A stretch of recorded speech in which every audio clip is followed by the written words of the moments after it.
Morning tubers, welcome back for another adventure. So I wanted to spend a few minutes on the $50 Kawasaki Bayou, 220 Bayou. No matter what your all-terrain vehicle is, or tractor or whatever, you need to be able to start the piece of junk. This thing is equipped with two kinds of starters, the electric starter and this pull starter. And the electric starter doesn't sound so good, kind of grindy and all that. I'm not exactly sure what its problem is. This thing seems to have a lot of compression, so I'm not quite sure if it has a lot of compression because I put a lot of oil in there when I went to do the compression check on it, or if there's more than that going on. But given that it has compression, it'll probably start, and I just need to figure out a reliable way of making things start. So here we have the pull string, and it has a tendency to skip and so forth. So what we're going to do is we're going to take it apart and see what's going on inside and see if we can improve things. So this is going to be kind of one of those videos where I piece things together. Please have some patience and let's get started. Okay, first place is getting started. 8mm. There are 5 of these, you know, ratchet, and all that. So you take the thing off. There is nothing to worry about when you take this off. This is a self-contained unit. No springs fly out, no little gremlins, none of that kind of stuff. I already loosened it somewhat because there was a lot of water in there that I wanted to drain out. If you recall, when I was pulling it, it was kind of squirting water all over the place. Should you discover that, make sure you correct that very quickly. If you leave it outside and that water freezes, it could do damage that the quad will never recover from. Damage as in cracks, probably will crack this aluminum case. If it cracks inward, you have an oil leak, or if it cracks downward, you know, you could be spilling oil out the bottom. So do yourself a favor. Water in the starter, bad. Water in the engine contained anywhere unless it's water cooled, bad. Correct that immediately. Hey tubers, so this is the recoil from the Kawasaki, and this is a recoil from a Honda. And there's a reason why I have them both up here. As you look at this one, there's a few things wrong. First of all, you notice that this piece is upside down. That's the first thing. Very common, by the way, for when you find yourself a junkyard dog. So that's the first thing that's wrong. The second thing that's wrong is that it's missing a piece.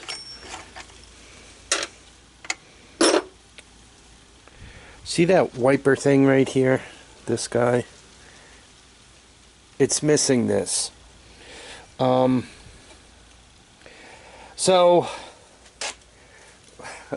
how does one explain it? They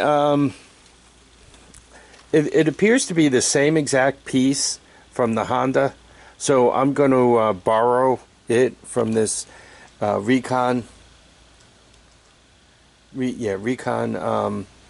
recoil. That makes it easy enough. I have the spare parts. You could also buy this piece from Honda. It's about 10 bucks, 10, 11, 12 bucks delivered to the house.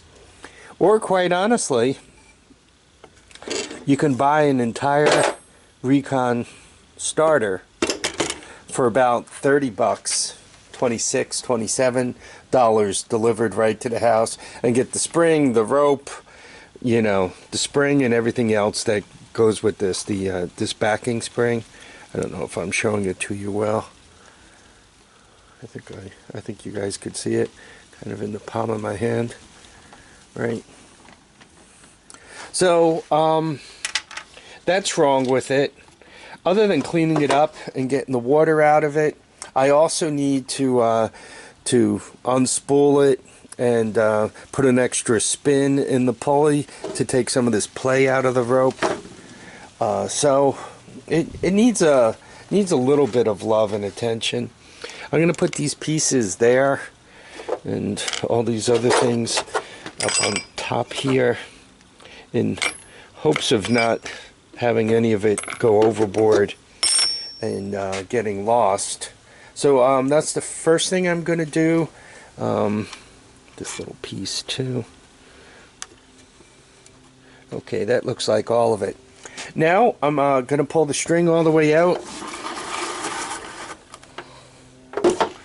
And once you do that, to make it easier to work on, like untie the knot and so forth, you can pull the string all the way out and then let it wind back in, just as I've done, and it won't take off.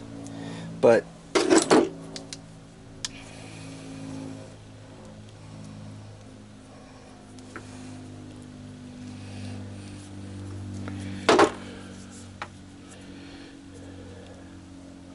so I've just got this loose, and I know when I go to put it back in, it's going to be hard because that's pretty furry, and I got to feed it through a bunch of small holes.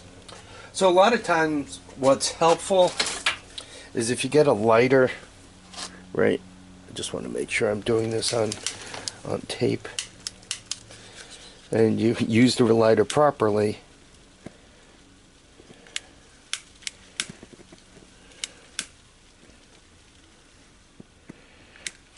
Right, wet your fingers and kind of form this so that the end is a little bit smaller, a little easier to handle, a little easier to feed through the hole.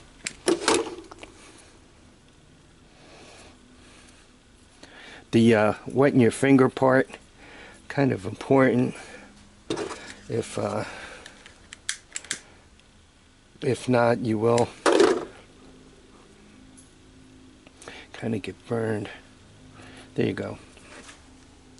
So that, with it much smaller like that, it'll be a lot easier to feed through. Now what I'm going to do is I'm going to pull the string out and wrap it up a little tighter, add a couple of wraps to it.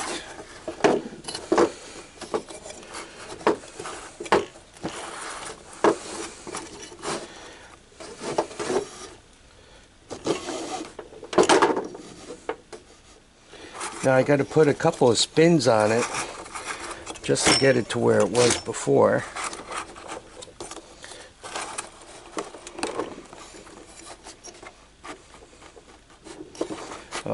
At some point you do have to take the rope out of it. Like that. Let's put a couple of spins on it. 1, 2. That's about all I'm going to get out of it. It feels like from here on it's fighting me. Like the spring's about as tight as it could be.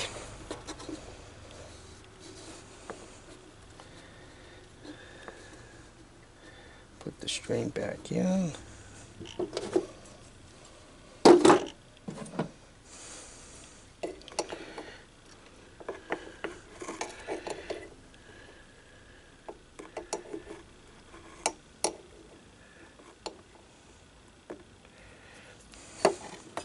I'm trying to do this in a way such that you can see it, and hopefully you can see the string in that little hole.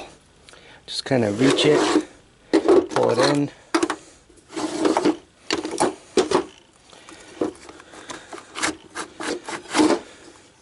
And, you know, make sure you have plenty of rope for tying.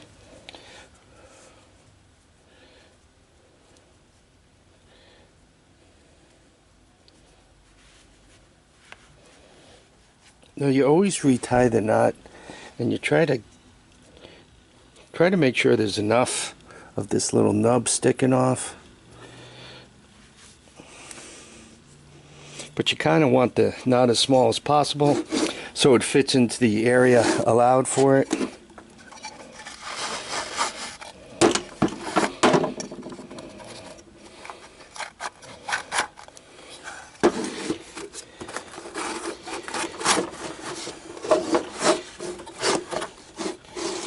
And there we are. Right, so that's tighter now. Very good thing. When we go to put it back together again,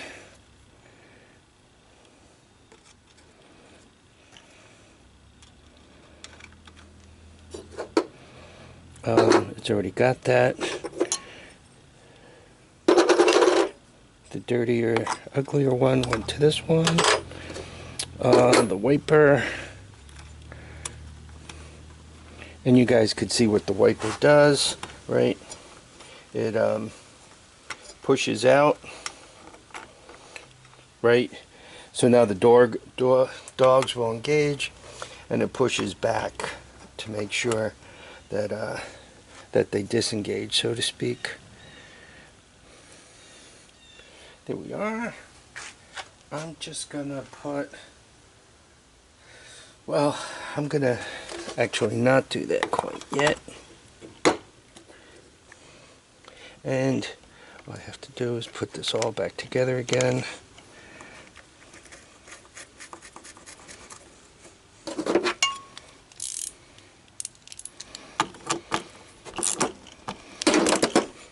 But when I tightened it, see how it's too tight, right? And there's a reason for that.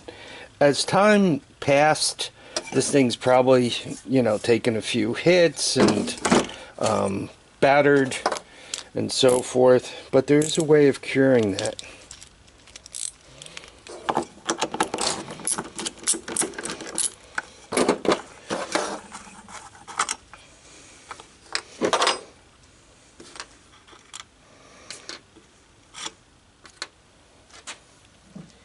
If you take a thin little washer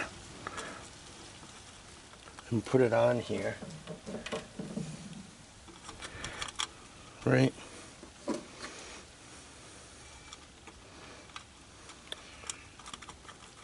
Then put the whole thing back together again.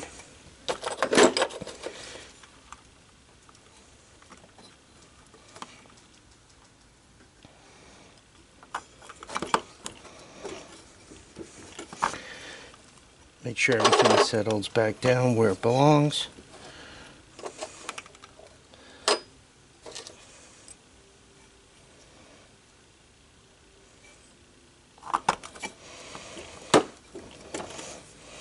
Okay, feels pretty good.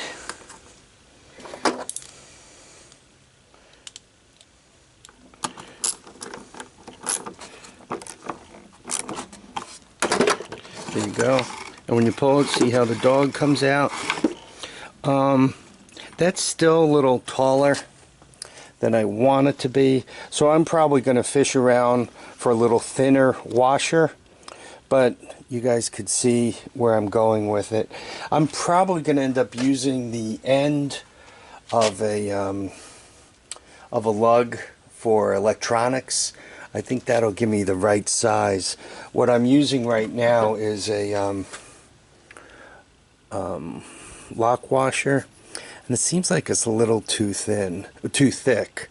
I want something about half as thick. So I'm thinking the thickness of the lug off of an electrical, you know, connector will be perfect. So I'm going to do that, and next time you see this thing, it'll be bolted onto the quad, and we'll be checking out to see how well it works. Well, tubers, the starter is back on it, and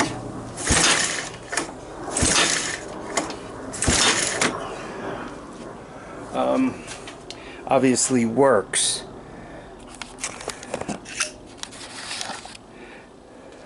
So we have an engine that seems to have compression, and we have a way of turning it over. Two more things are needed to get this thing to go.